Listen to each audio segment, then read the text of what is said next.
Welcome to Assembly Update. I'm Assemblyman Angelo Santa Barbara, representing the 111th Assembly District, which includes Montgomery County, parts of Schenectady County, and parts of Albany County. Today, we are going to talk about some veterans issues, some veterans organizations, and we have with us two local veterans from my district. Welcome, Louis Lupi, World War II veteran who served in the infantry and in the Air Force. Welcome to the show, Lou. And we also have Bob Becker, who is the legislative chairman of the New York State Council of Veterans Organizations and a U.S. Marine Corps veteran. Welcome, Bob. Thank you. So why don't we start off with a little background on your military experience. Lou, you want to start off with some history on your background? Well, I don't know where to start, but we did discuss some of these things before, and if you can sort of prompt me what you would like me to discuss, or what well, particularly category. How you got involved in the, you served in World War II. Yeah, 45 and 46 till the end of 46. And how did, in Europe. I guess, how did that come to be? You lived in the town of Rotterdam? Yes. Yeah, born and raised in Rotterdam, directly. And how did your military service begin? Well, I was called to duty in 1944, and I left in my junior year, and was trained in the south of Arkansas and Texas, and then we were able to board the ship out of Boston to go to Europe, and that was one of the most devastating experiences as far as being aboard ship, because we went so far north. The reason to escape from the Nazi U-boats, because they were still circling up there, and we went a little further north, and we were unescorted, and my commander said that I want you to be in charge of the galley. I remember me saying that. So the storm got so bad we had a few injured aboard, being all young fellas, but I was trained to know that this would come about, because my commander described me how bad it would be, and it was. Fourth day we were out, it was totally dark, the waves were very high, and everybody got seasick, but I was only seasick for a couple hours, because he told me, I want you to eat as often as you can, and so that seemed to be the cure for me to get not to be so seasick. And then, of course, it took 9 days to get up and come down and go at Normandy, and we entered Omaha Beach, and we were welcomed by the guys that were there, and they were rough shape, but then we took us through the I'm having a senior moment, what do you call them? But anyway, we went through there, the barricades and so forth. Yeah. What was the name? There's another name for it. And we boarded the trucks and went through, and finally went through Germany, and that was the way. And there's still a lot of things. And of course, I got injured twice while I was in Europe. I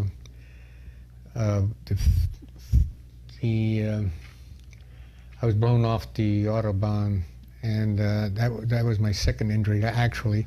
And the war was over, and because I spoke German, and so I couldn't go first line duty in case they would call us to go to South Pacific. He said, you'd stay here and you speak German and Italian and so forth. So you have a lot of prisoners here. We have to distribute them to satisfy the Geneva Convention.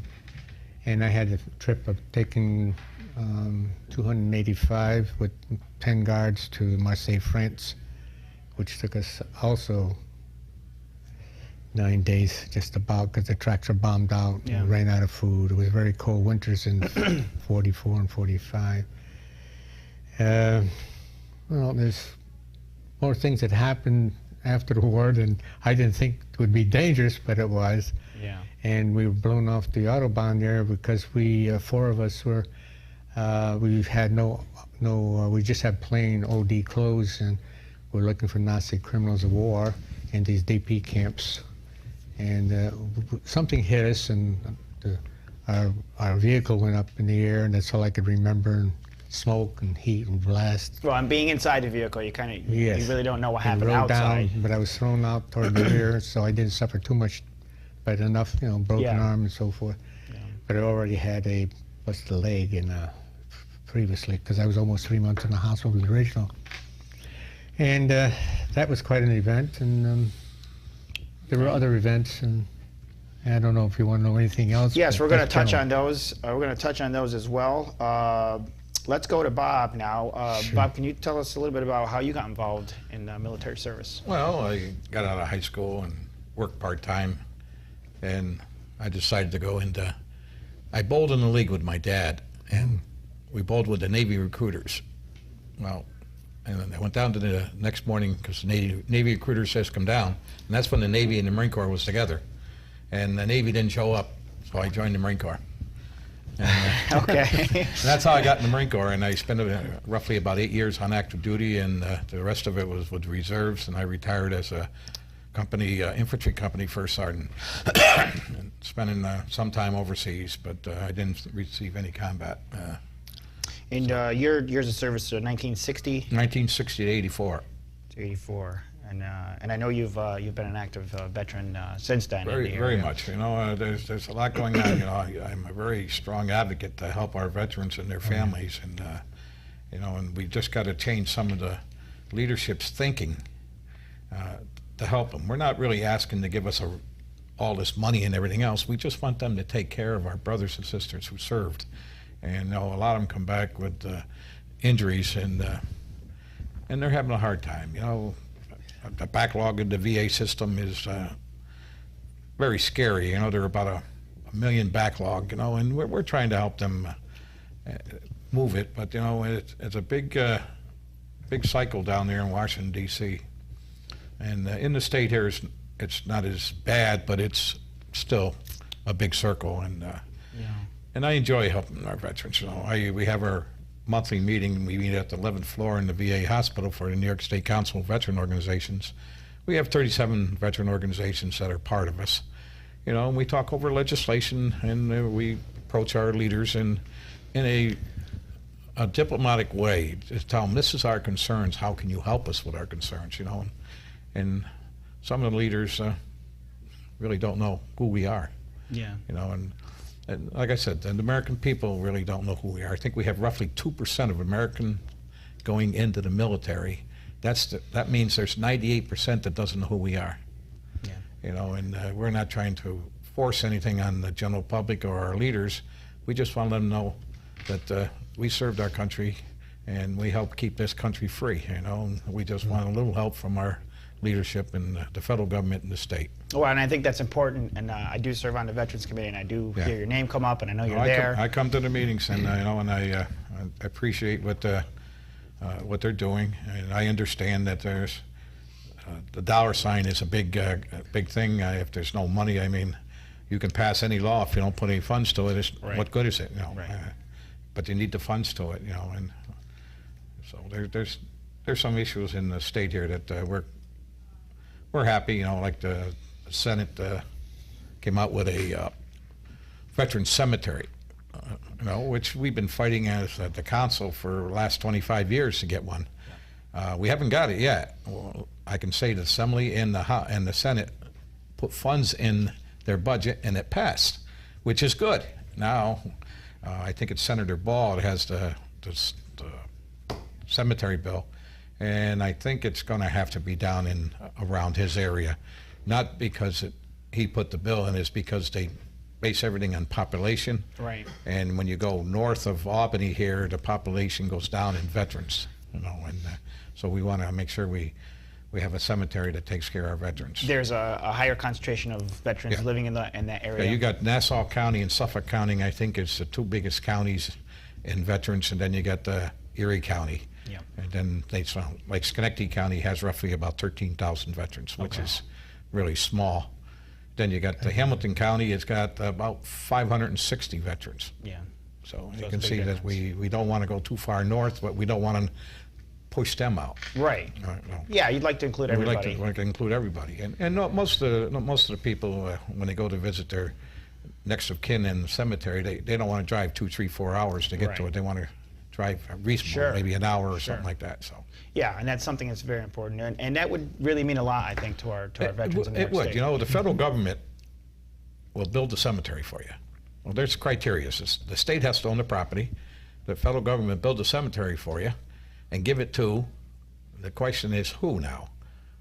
Who's going to take it over? The Veterans Administration here in the state, Department of Veterans, or OGS? We don't know. I think it's going to be the Veterans Administration is going to take it over. And then there's the maintenance and And then everything that there's goes along maintenance with and it. the upkeep they have each Right. year, you know, and that's going to be added into the budget there. So Yeah. we did a survey, and I think of cemeteries that the government has built, like in Connecticut and New Jersey, and when you get up to $900,000 a year to maintain a cemetery, I mean, that's a little expensive, but Yeah. you know, why it's so expensive, I can't answer that. So Right, we just got the cost and everything else.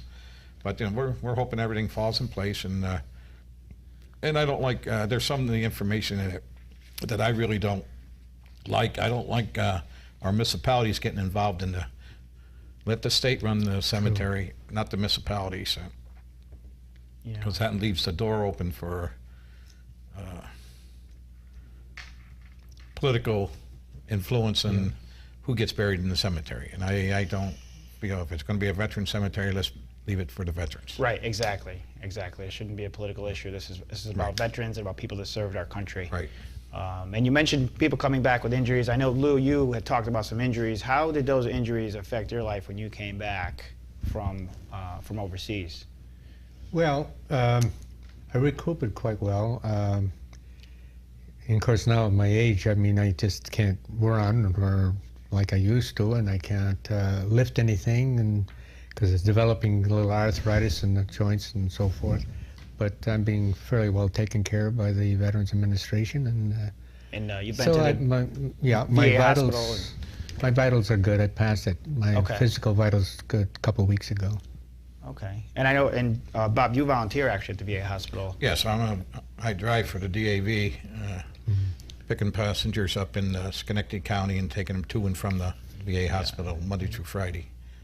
So, and we're working with the Veterans Administration right now in Schenectady County with Bill Frank, and we're looking for a grant to purchase another van. Yeah.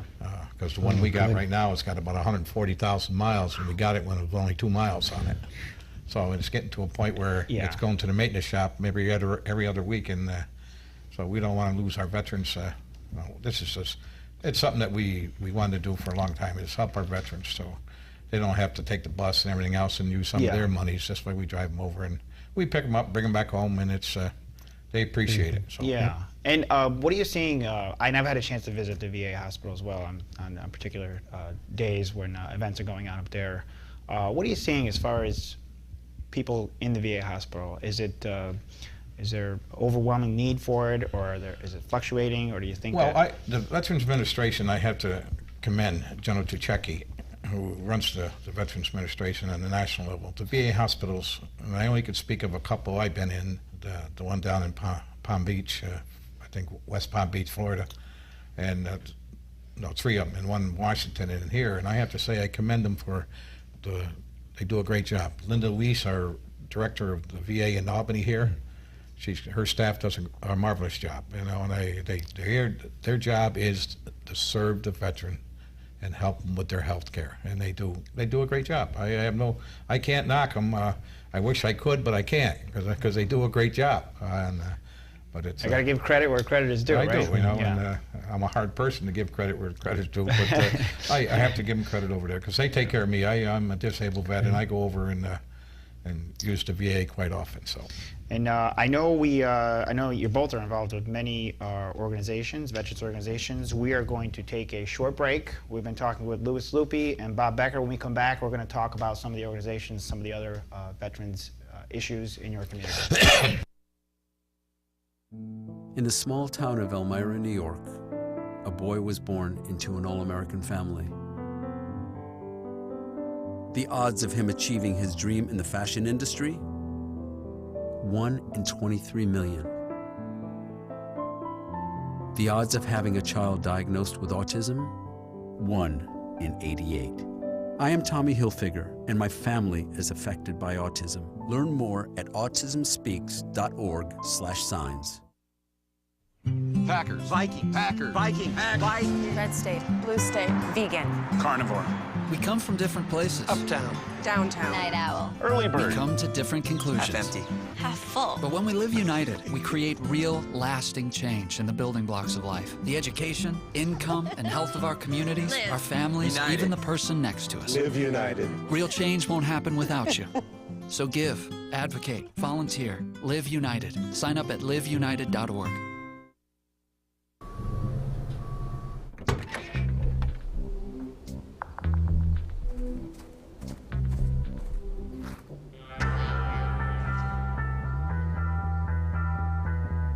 When you throw away money on wasted electricity, you're throwing away everything you could have bought with it. Saving energy saves you money. Learn more at energysavers.gov.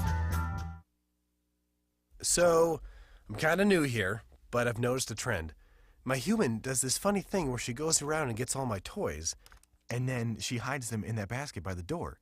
You know, but it's always the same basket, and it's always in the same place. And then she acts so surprised when I find them, but, you know, she's putting them in the same basket. Again. It's like, hello? That's where you put it last time. You were the worst at hide and go seek. Welcome back to Assembly Update. I'm Assembly Member Angelo Santa Barbara. My district office is at 1170 Riverfront Center, Amsterdam, New York, 12010. I can be reached by phone at 518-843-0227 or by email at santabarbara@assembly.state.ny.us. Welcome back to Assembly Update. We've been talking with two veterans from my district, Louis Lupi and Bob Becker. Thank you both for being here, and thank you for your service, more importantly. Thank you. Thank you for thanking us. I know that you both are involved in veterans organizations, and I see you around the community all the time. Lou, actually, you are president of an organization called the 8th Air Force Historical Society. Yes, we meet at the 19 Air Base.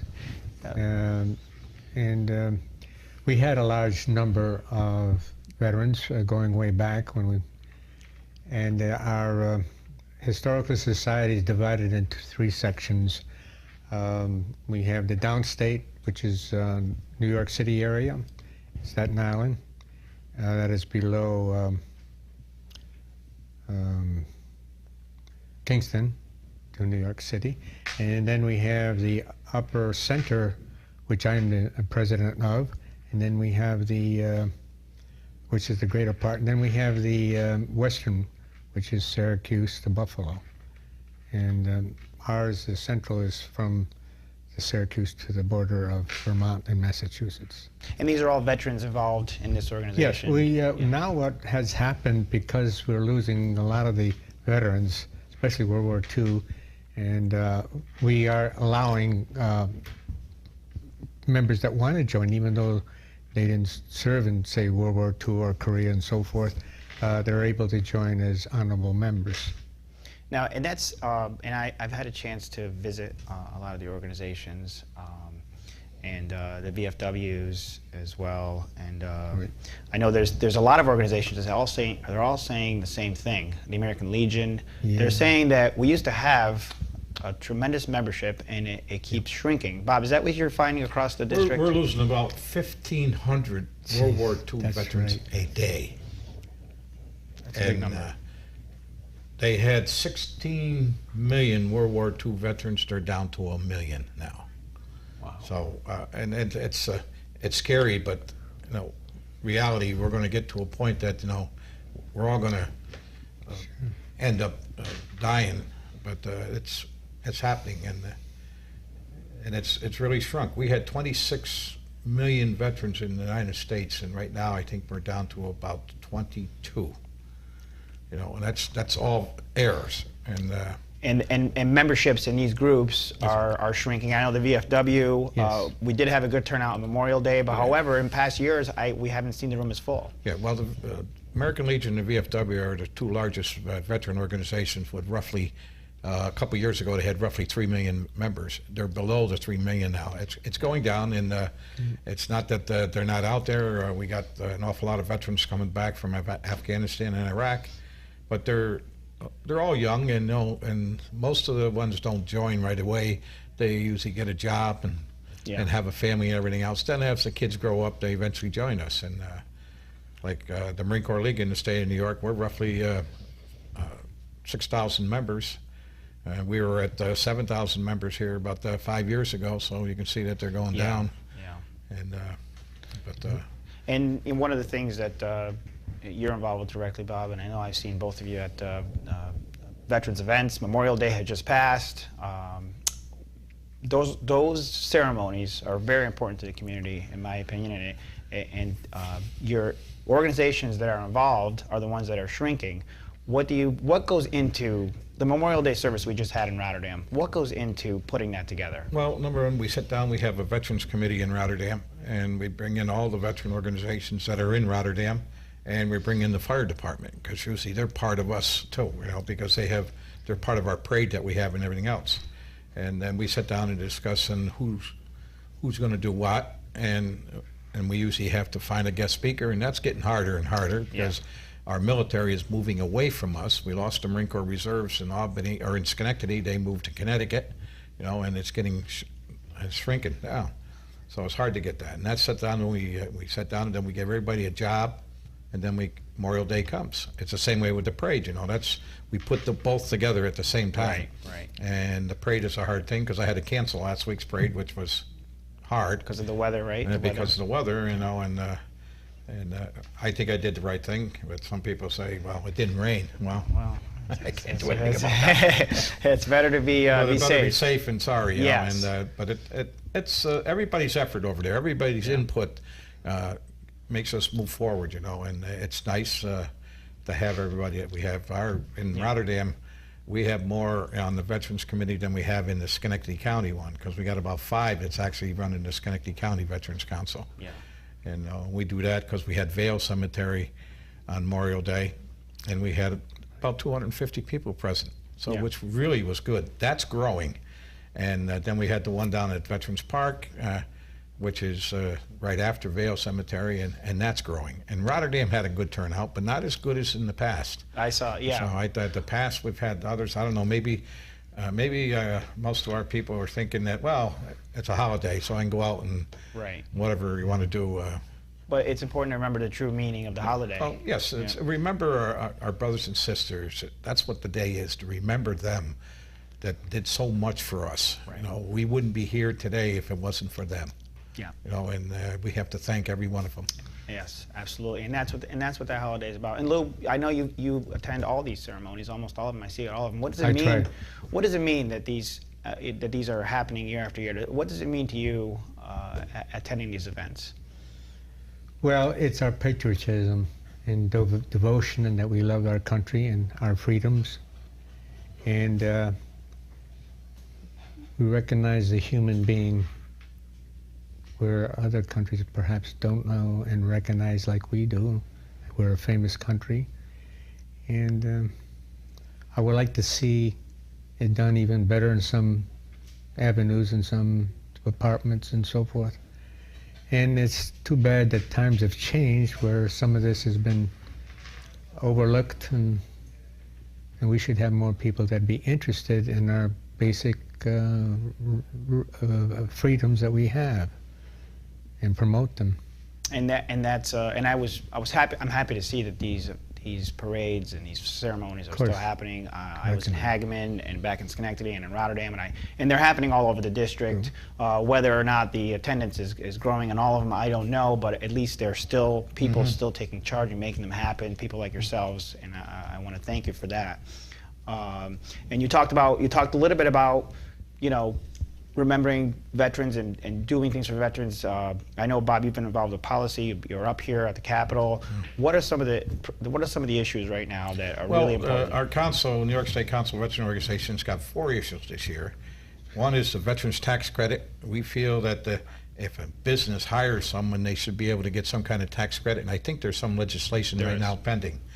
And the county service agencies, we like to, you know, without them, our veterans don't get their disabilities and everything else, and there's not the help there. We got to keep them strong. We got to make sure that they get some money every year in their budget. And we talked about the state cemetery already, and the last one is the homelessness. You know, we want to help our homeless. It's I know General Cichecki is, I think, made a promise by 2015 the homeless will be gone, but I'm hoping. He's done a good job. It's gone down about maybe 4,000 or 5,000 or something like that. So that's a plus right there. So that's what we got on the state level, you know. But there's issues on the national level too. So and these bills and issues and things, I know they come through the Veterans Affairs Committee. I do see you there. Some of them I am sponsoring, but we certainly want to hear from you going forward. Well, we do. You know, the director of the Veterans Affairs Committee, Assemblyman Benedino. Yes.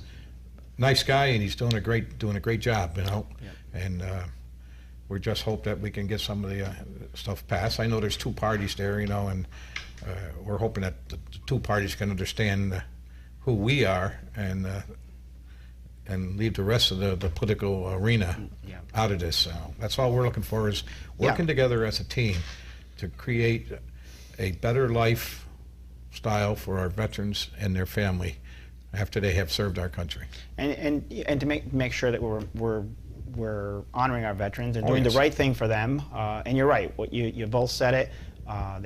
Veterans serve our country. They come back. They deserve the attention from the people that are making the policies. Lou, I know you had some experience overseas, and I know you wanted to mention a few things that happened to you over there. What would you say? What was it like serving with other people in the overseas while you were there? In what category? When you got there, working with people and being with other soldiers there for the first time, what was that experience like for you? Well, we suffered a lot, you know. Even though when the war was over, there was a lot of the soldiers and were going home, and we had some difficult tasks because we were short-handed, and of course there was always problems with the enemy that we conquered, there was a language barrier, and so we had tried to help them out. And the strange situation after the war is, well, you know, the streets are just a pile of stones and rocks, and the roads are not all straight yet, and so the people were, especially in Germany, the people would not come out too much in the day, and if they come out later in the early evening, they were the older people, because they felt that, you know, maybe we wouldn't be too rough on them. Not that, but the idea that they were suffering and they were starving like we were. And General Patton, who I admire, he had us. With the help of the local towns or villages, to have the volunteers, the German people themselves, if they were able to, and go cut the wood in the forest. Well, we're out of time, but I certainly want to thank you for sharing that story, and I want to thank you for both being on the show. We had to have you back where we could share some more of those stories. Thank you for joining us on Assembly Update. Join us again. We've been talking about veterans today. We'll talk more about your community on the next show. Thank you. Thank you.